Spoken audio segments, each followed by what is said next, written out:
Você não vai embarcar. Ricardo arrancou o cartão de embarque da mão de Mariana e rasgou ao meio. O som foi seco, curto, mas ecoou por todo o portão do aeroporto de Guarulhos. As pessoas pararam, olharam. Ninguém disse nada. Ao lado dele, Larissa sorriu. Um sorriso lento, frio, seguro. Ela segurava a bolsa de couro cara, já pronta, já no lugar que não era dela. Ricardo não explicou. Não olhou para trás.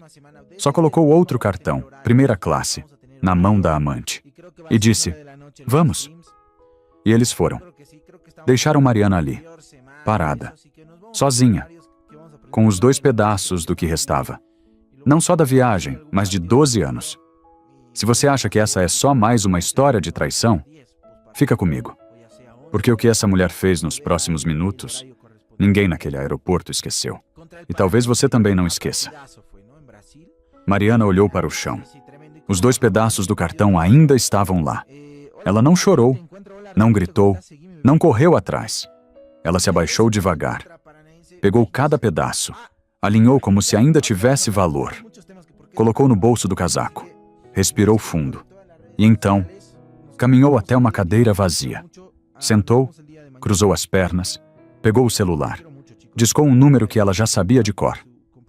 30 segundos. Foi só isso. Ninguém ouviu o que ela disse. Mas quem estava perto, sentiu. A voz dela era baixa, firme, sem tremor. Como alguém que não estava reagindo, mas executando.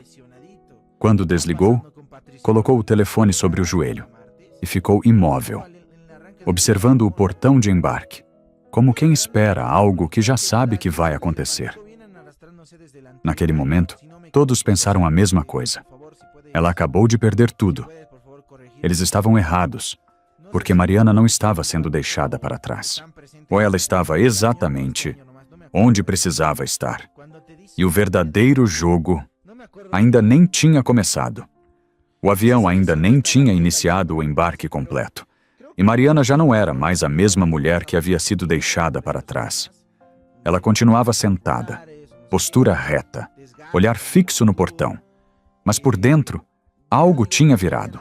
Não era dor, não era raiva, era clareza. Uma clareza fria, silenciosa, que só aparece quando tudo finalmente faz sentido. Porque aquela cena no aeroporto não tinha começado ali. Ela vinha sendo construída há meses, talvez anos. Os pequenos detalhes começaram a voltar na mente dela, como peças que finalmente se encaixavam. As ligações que Ricardo atendia fora de casa, as viagens que ele já não explicava, as conversas que antes eram compartilhadas e depois desapareceram. E, principalmente, o silêncio. O silêncio dele. É um silêncio diferente, calculado. Como se ele já estivesse vivendo outra vida, enquanto ainda ocupava a mesma casa. Mariana fechou os olhos por um segundo e sentiu algo que não sentia há muito tempo. Certeza. Ela abriu a bolsa com calma, retirou uma pasta fina, discreta, dentro alguns documentos. Não muitos, mas suficientes. Se alguém ali olhasse, veria apenas papéis comuns, mas não eram. E aquilo mudava tudo. Uma mulher sentada 2 fileiras atrás observava sem disfarçar. Depois contaria para a irmã. Ela não parecia destruída. Parecia pronta. E era exatamente isso. Mariana não estava reagindo. Ela estava aguardando, porque aquele telefonema de 30 segundos não tinha sido um pedido de ajuda. Tinha sido um sinal, um gatilho. E do outro lado da linha, alguém já estava esperando por ele. Enquanto isso, dentro do avião, El Ricardo tentava se convencer de que estava no controle. Mas não estava. Ele mexia no celular sem realmente ler nada.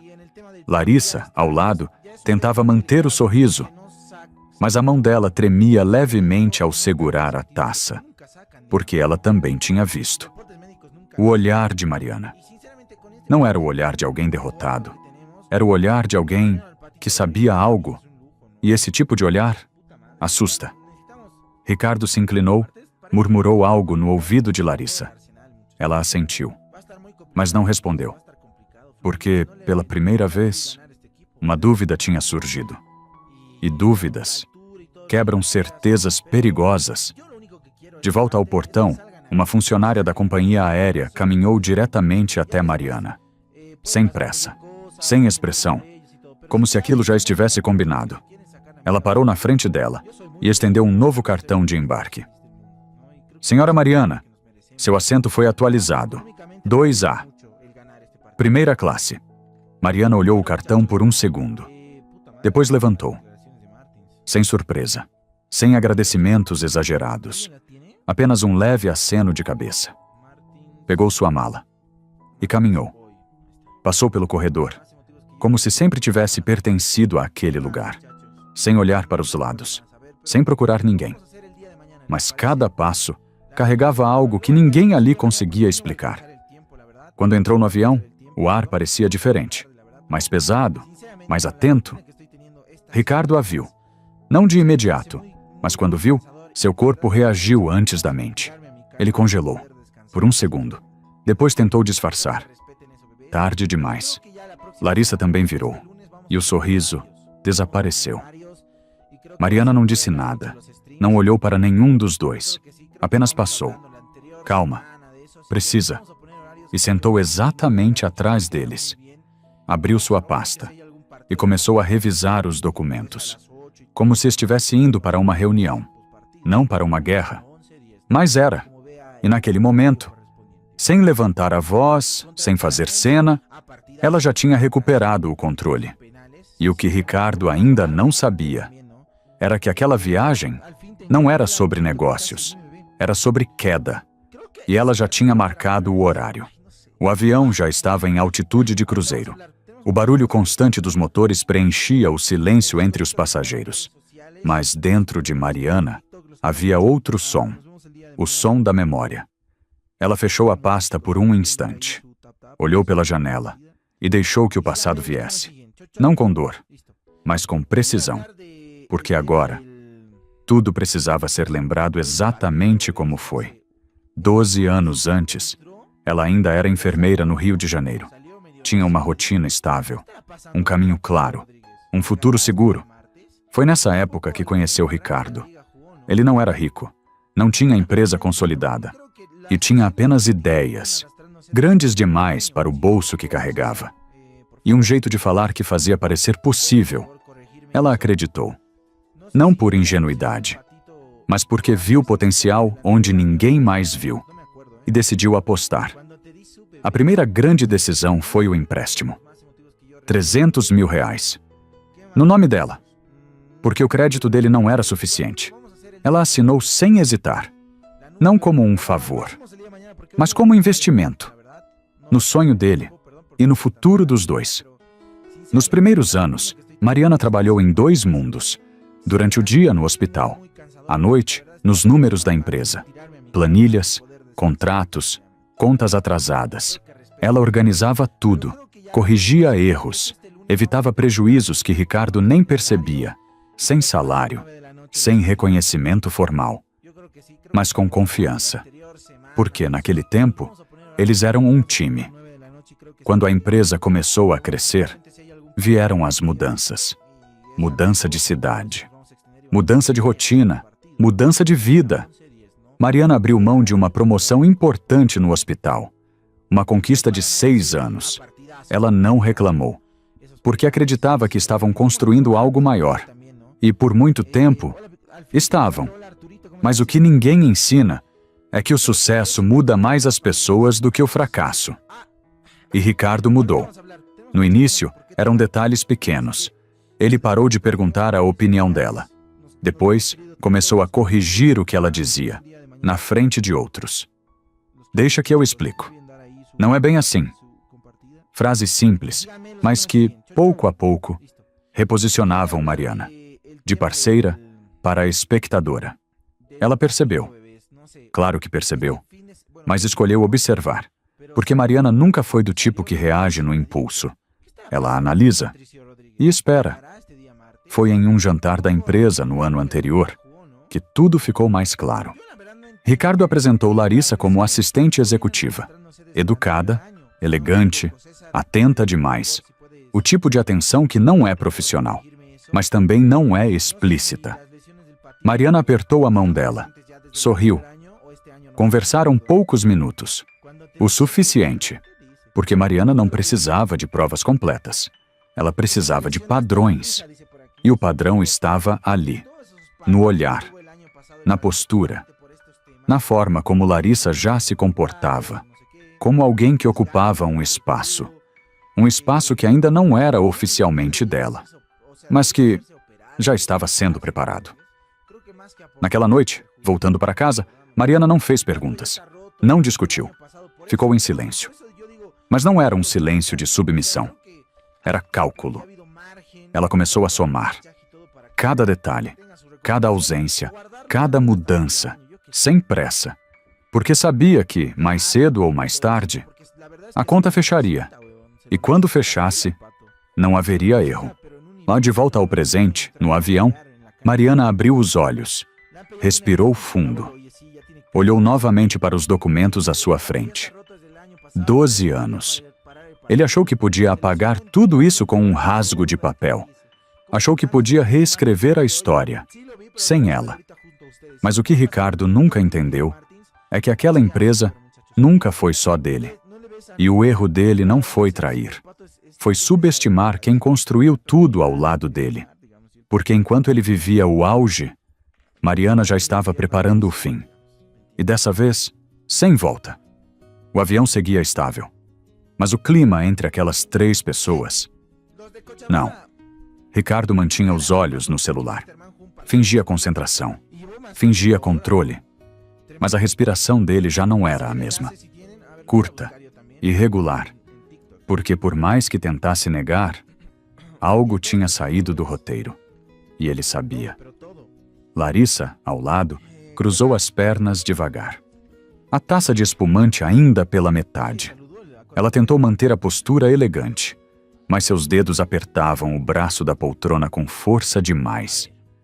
Porque pela primeira vez, ela não se sentia no lugar certo. E isso incomodava. Atrás deles, Mariana não observava diretamente. Ela não precisava. Ela já conhecia os dois o suficiente.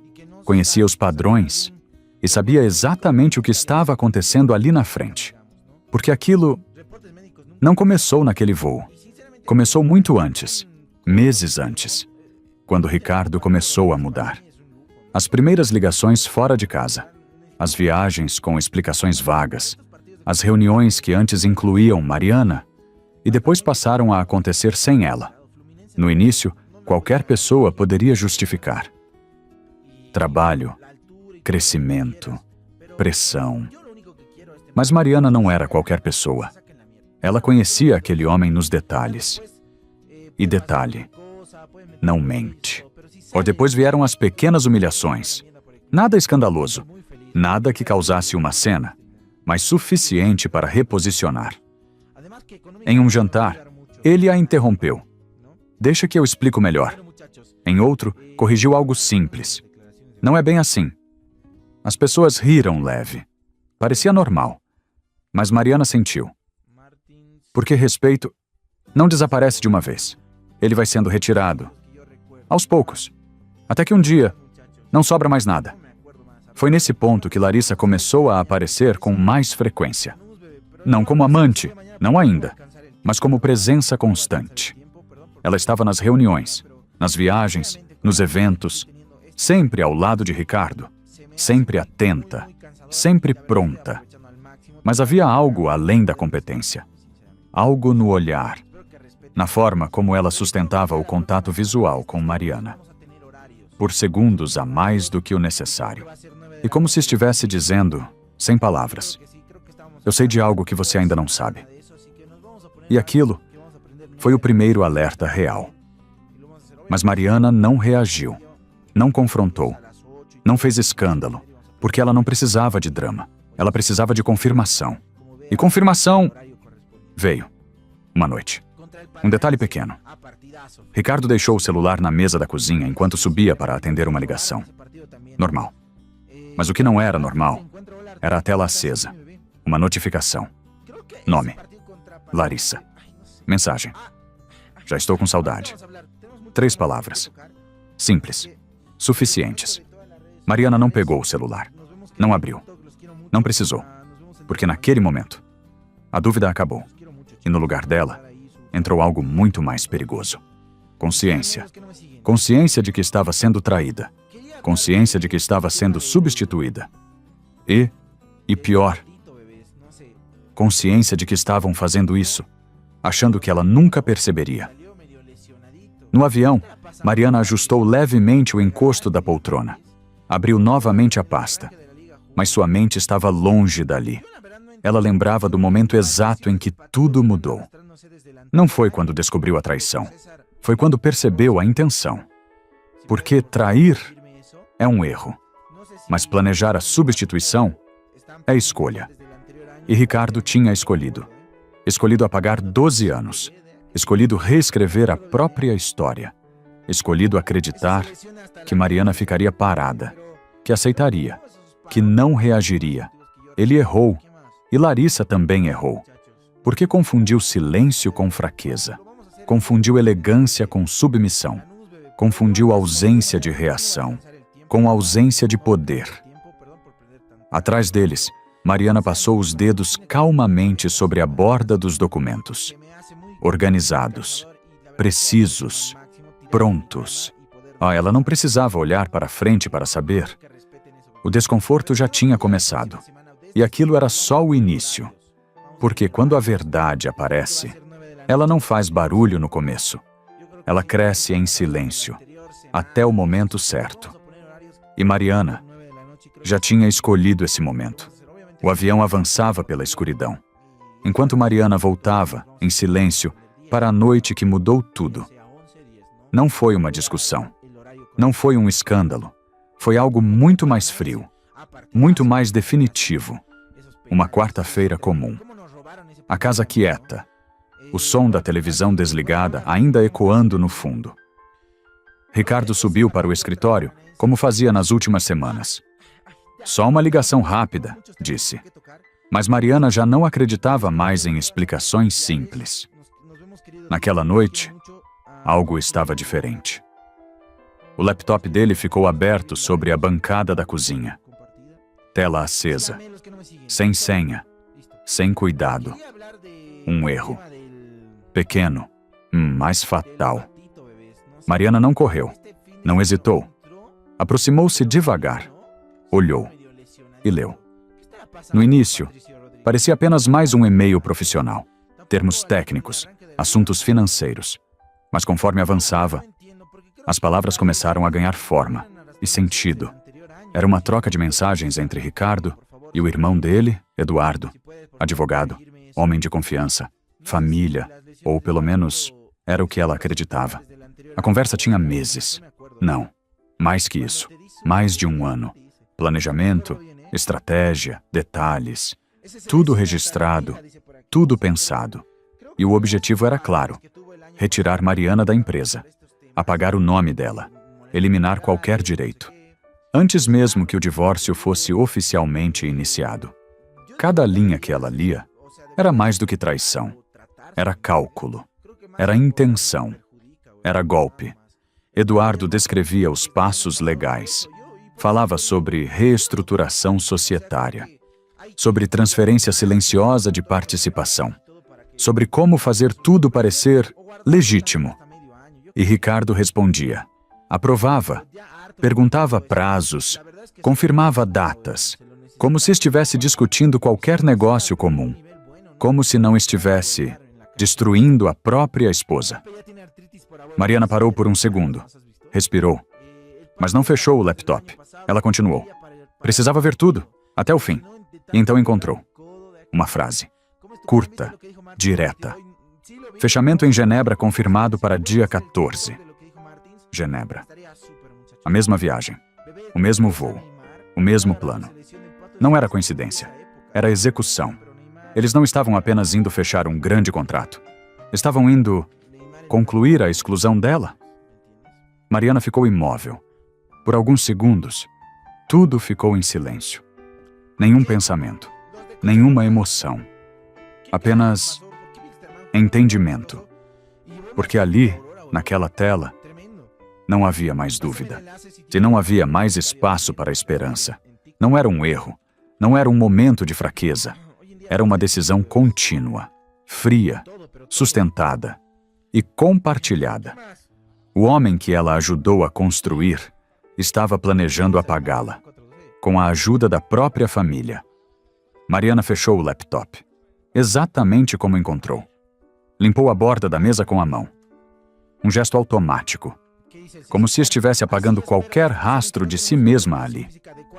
Subiu para o quarto, preparou um chá, sentou na cama e ficou olhando para o vazio, por horas. Mas não chorou, não gritou, não quebrou nada, porque havia um limite, e ela tinha acabado de atravessá-lo. Naquela noite, Mariana não perdeu o marido, ela perdeu a ilusão. E isso muda tudo. Na manhã seguinte, ela acordou antes dele, fez o café, preparou o café da manhã. Tudo como sempre. Quando Ricardo desceu, apressado, ela apenas perguntou: "Quer ovos?" Ele disse que estava atrasado. Nem olhou para ela. Saiu, como se nada tivesse acontecido. E foi naquele momento, vendo a porta se fechar, que Mariana tomou sua decisão. Ela não ia implorar, não ia confrontar, não ia avisar. Porque quem joga sujo espera reação emocional. E Mariana não ia dar isso. Ela ia dar algo muito pior. Tempo. Tempo para entender. Tempo para preparar. Tempo para devolver exatamente na mesma moeda. De volta ao avião, Mariana abriu os olhos. O barulho dos motores voltou. O presente voltou. Mas agora, com outro peso. Ela passou a mão lentamente sobre os documentos. Organizados, completos, irrefutáveis. Ricardo achou que tinha um plano perfeito. Achou que controlava cada passo. Mas ele esqueceu de algo essencial. Ele esqueceu de quem estava ao lado dele todos esses anos. E agora, era tarde demais para corrigir. Porque Mariana não estava mais tentando salvar o casamento. Ela estava finalizando o fim dele. O avião seguia em linha reta sobre o oceano. Mas o que realmente avançava era algo muito mais calculado. 6 semanas. Foi o tempo que Mariana levou. 6 semanas sem levantar a voz, sem discutir, sem deixar escapar um único sinal. Para Ricardo, tudo parecia normal. E esse foi o maior erro dele. Porque enquanto ele relaxava, Mariana construía, passo por passo. Primeiro, ela procurou ajuda. Não de amigos, não de família, mas de alguém que não se envolve com emoção. A advogada doutora Patrícia Alves. Direta, técnica, sem rodeios. Mariana levou documentos, e-mails, anotações, datas. Não levou dúvidas, levou fatos. Patrícia analisou tudo em silêncio, folha por folha, sem expressão. Pois quando terminou, disse apenas uma frase: "Isso aqui não é só traição, é fraude." Simples assim, sem drama, mas com peso. Porque aquela reestruturação que Eduardo estava preparando não era apenas imoral, era ilegal. E isso mudava o jogo, completamente. Mariana não perguntou o que deveria sentir, perguntou o que deveria fazer. E foi ali que o plano começou de verdade.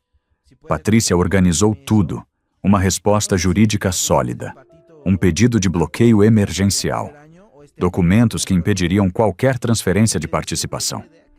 Mas Mariana queria mais do que se defender.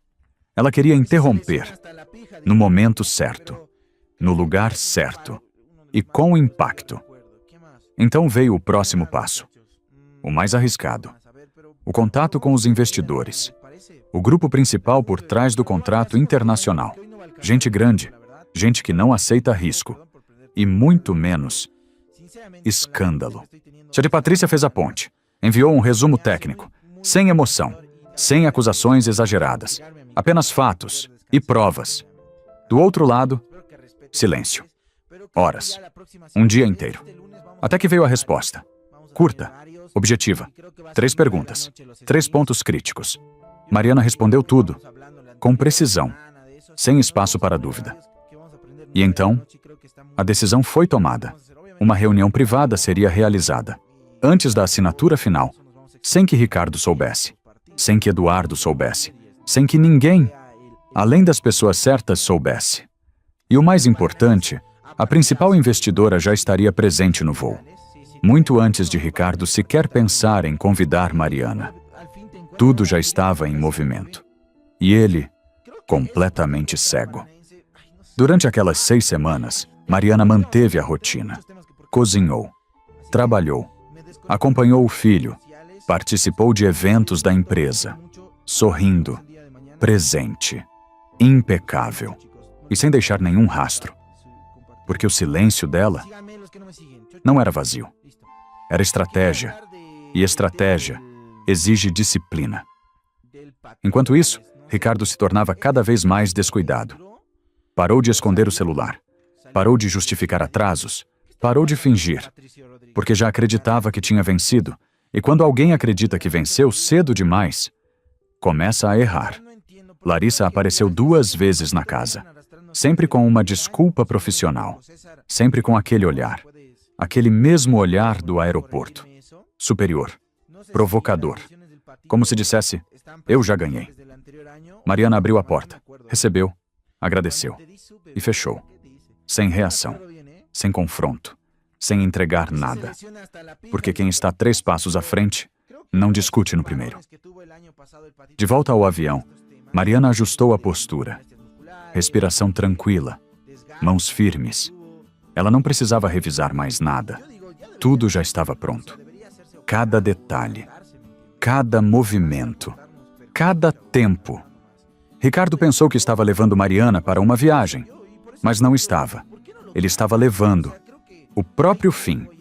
E o que ele ainda não sabia era que, quando o avião pousasse, não haveria mais negociação, não haveria mais controle, não haveria mais saída, porque Mariana não estava indo participar de um acordo. Ela estava indo encerrá-lo. A sala de reuniões em Genebra era silenciosa. Vidros altos, mesa longa, luz dourada entrando pelas janelas. Tudo preparado para um fechamento milionário. Tudo sob controle. Pelo menos, era isso que Ricardo acreditava. Ele ajeitou o paletó. Olhou os documentos à sua frente. Respirou fundo.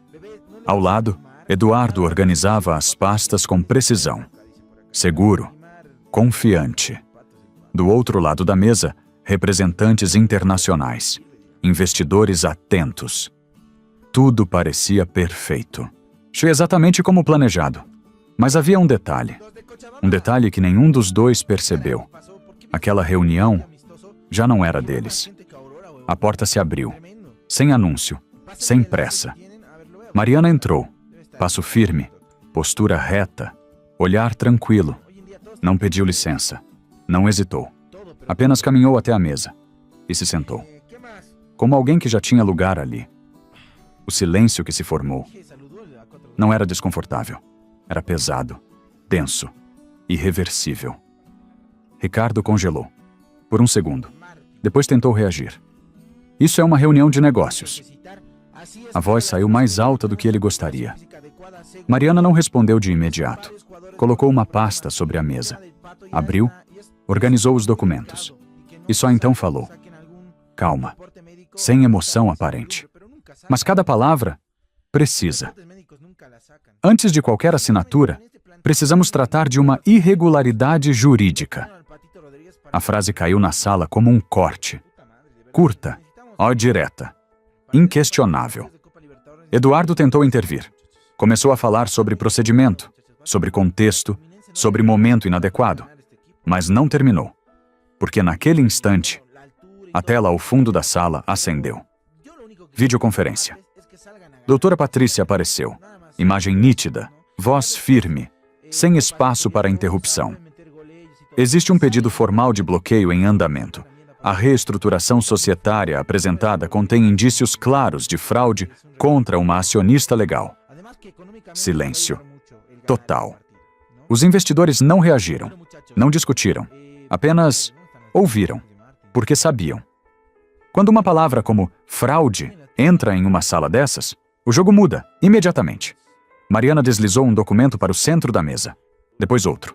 Datas, e-mails, assinaturas, tudo ali, organizado, irrefutável. Ela não levantou a voz. Não acusou, não atacou, apenas apresentou. E isso foi suficiente. Ricardo olhou. Reconheceu cada linha, cada palavra, cada erro.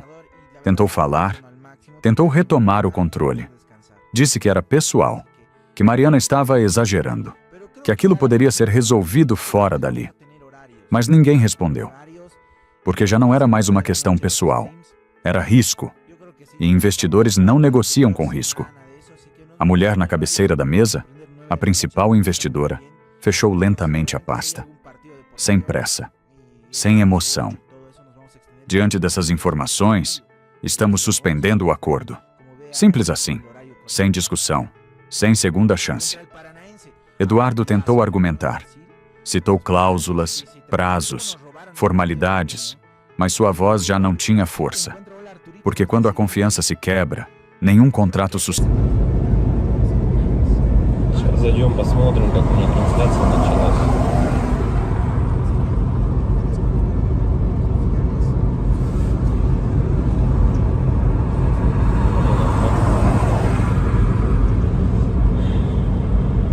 Если вот рассматривать, я говорю, задумываясь о том, что прожитые типа 30 лет, так смотришь на многих людей, которые сейчас, соответственно, живут, которым в районе 30, которые уже потеряли вообще вкус к жизни, да, радость какую-то от жизни. Таких, причем, кстати, становится все больше и больше. Мне кажется, этот средний возраст, когда говорили, что начинается вот этот кризис среднего возраста, он тоже сместился, как и говорят, что сейчас люди, в принципе, быстрее взрослеют, быстрее осмысливают все, да, почему-то это всегда все в плохом больше ключе на самом деле, да, вот что сейчас дети, к примеру, быстрее взрослеют, вот, и мне кажется, кризис вот этот среднего возраста, он, наверное, тоже сместился. И вот я думаю, что он сместился где-то в районе 30 лет. Опять-таки, это тоже не со всеми, наверное, связано. Не у всех людей так, все люди разные. И когда приходишь к той мысли о том, что помимо того, что люди сами по себе стали такие вот, наверное, депрессивные, да, времена такие сложные, да, вот это вот еще извне много каких вещей случается, на данный момент, которые людям усугубляют эту ситуацию на самом деле, вот этой депрессии, вот этих кризисов, да, каких-то переходных моментов в жизни. И непонятно, если конец этому всему, да, наступает у людей потом белая полоса в жизни, и они не могут выбраться из нее. Примеров достаточно на самом деле много. К примеру, вот сосед у меня есть такой хороший парень был. И есть, он хороший человек сам по себе. Но вот у него сейчас очень сложные времена такие, как бы дизмораль на него напала.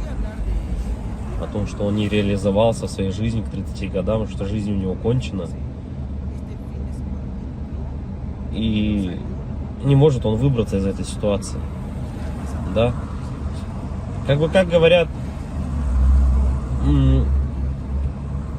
если мы говорим, что это мужики такие, да, типа слабые, да, какие-то, безморальные, как бы такие вот, что в основном это случается, наверное, зачастую, может быть, это у мужиков случается в этом возрасте, такой кризис, наверное, да, каких-то неудач в своей жизни, не пришедших ни к чему достойному и хорошему. Но вопрос в том, что это мужики такие, типа слабые, или времена такие стали, что если вот разобраться так, вот, например, возьмем даже с древних времен, когда человеку нужно было добывать пищу самому, да, там убивать мамонтов, мужику стоило там сходить на охоту. Да, на охоту он сходил, кого-то там добыл добычу, принес домой, да, что-то где-то там поделал дома, и все как бы. Ну и это, возможно, как работа тоже на ежедневной основе, да, была. И как бы мужик в то время считался, но еще воином были, они воинами были, не воевали, да. В любом случае это все такая в основном физическая была работа, типа стратегии именно добычи пищи какой-то себе.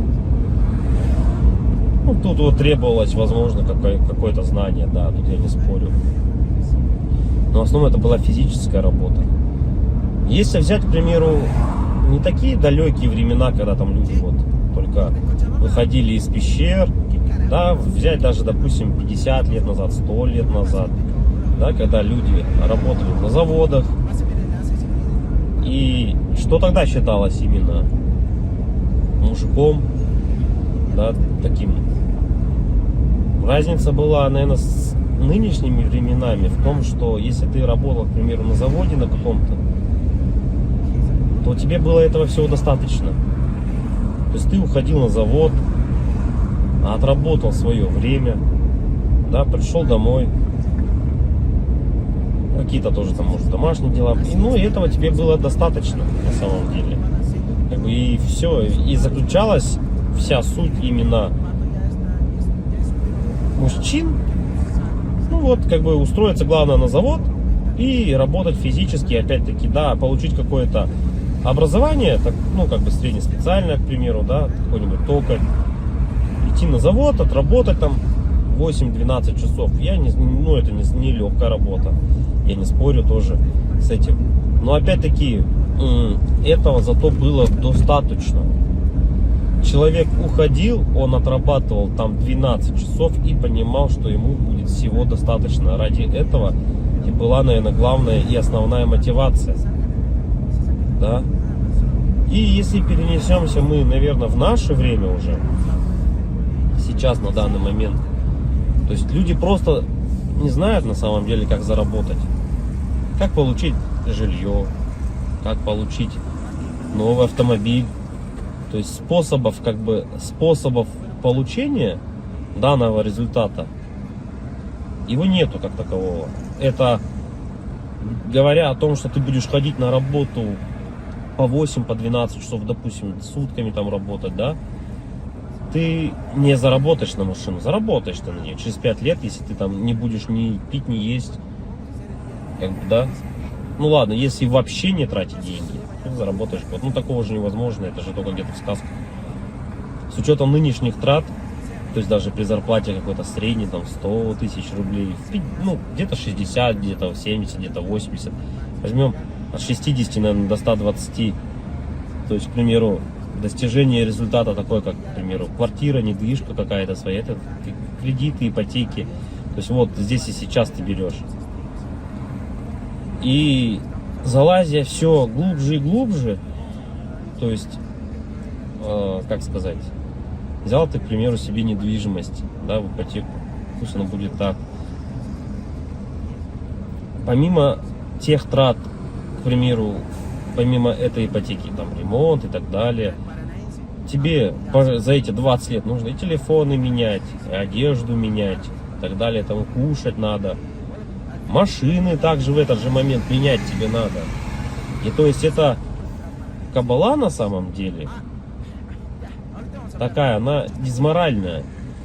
И к чему это все? Что же значит мужик в наше время, который ходит на завод, работает 12 часов, а денег у него все равно нету. Как бы добычу он принести уже не может, да? Ну типа он может сходить в лес, но от этого толку особо не будет. И, наверное, сам интернет во-первых, расфорсил вот это вот все, то, что люди должны зарабатывать какие-то миллионы. Они должны зарабатывать. Это было бы шикарно, если бы каждый зарабатывал. Но каждый по своей сути не может столько зарабатывать, да, потому что не хватит денег, чтобы каждый. А может их и хватит, но никто никому не даст так зарабатывать. И вот возвращаясь, к примеру, к тому, что какая зарплата? Ну, 1300, наверное, должна быть в наше время, чтобы как бы себя, наверное, обеспечивать, да? Хорошо. Одному. И кто же тогда мужик в наше время? Типа, что он должен делать? Что он должен выполнять? Как бы, если он ходит на работу, но смысла от этого нету. Ну, как бы он есть, да, у тебя какой-то идет доход, но если его недостаточно. Смотришь другие профессии, другую работу, да,